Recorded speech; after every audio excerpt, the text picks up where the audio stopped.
from Preppy. It's Thomas Lawrence and TJ Helms. We're previewing girls basketball championships. Anderson versus West Valley girls in Division III finals at Chico State. This is two inter-district rivals. Two teams that played last year's Division IV championships. Anderson is just that hot second half team right now. They've won 11 straight games. The last time they've lost a game was against West Valley on West Valley's floor in overtime. They've just been firing on all cylinders since then. And you look at that West Valley team, and they've kind of had their ups and downs. They've had a real big problem with consistency this year. Definitely, TJ. I think part of those two progresses for both of those teams in the second half is kind of their situation.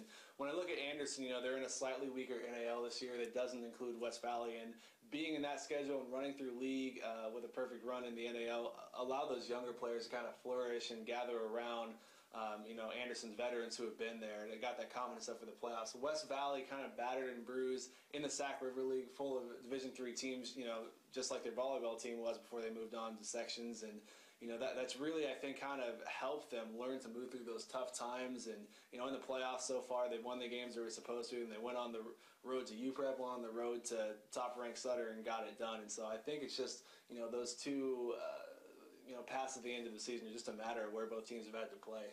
Yeah, going to Anderson, you look at Katie Nunley, who's just been one of the best players in the section this year. She's just a walking double-double. She's recorded a double-double in all but 2 games this year. She's a sophomore center, so she's going to get hers. West Valley's going to have a hard time stopping her. They have had a hard time this year already in the 2 times they've played stopping her, so she's obviously going to get hers. You got to let her have that. Can't let her just control the whole game. But someone I like to look at is Fallon Greenhaw, junior guard for Anderson, that kind of flies under the radar. She just puts everything out there on the floor. She just lets it all go. And her defense, she takes charges, her steals. She sets the tempo on defense for this team. And she can also score. She scored 17 against Corning in the semifinals. So Anderson's going to need Greenhaw to have that type of a game to come out on top in this one. Yeah, and on West Valley side of things, you got Aubrey Mendonça, the reigning RSVP, and she's definitely a known quantity for this team. She was huge in the championship run last year. This year, she's taken on that much more of a leadership role. She distributes the ball. Her scoring down just a bit, but she's shown that she can still score. She scored 17 points at Sutter, and I really believe in what she can do for that team in every situation. And one thing that West Valley has is they have post players and Paige Burston and Taylor Ross who aren't as tall as Nunley. They don't score as much or rebound as much as of her compared to her, but it's a nice thing for them to have to, no one can really stop Nunley in this section. It's more trying to stifle her at certain points. So looking at another finals between rivals, who do you got in this one? And this is a tough one, TJ.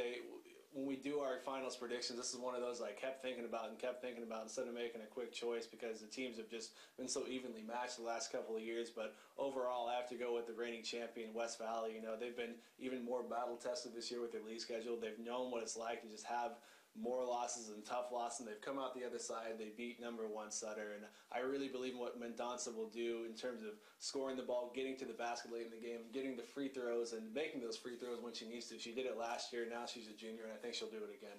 Yeah, I think I lean towards West Valley in this one. Anderson's good. They're going to be good for the next few years. They're set up under Keith Krantz there. I like West Valley just because of their experience. They won it last year over Anderson. They have 6 of those players back, including quite a few starters, for this one.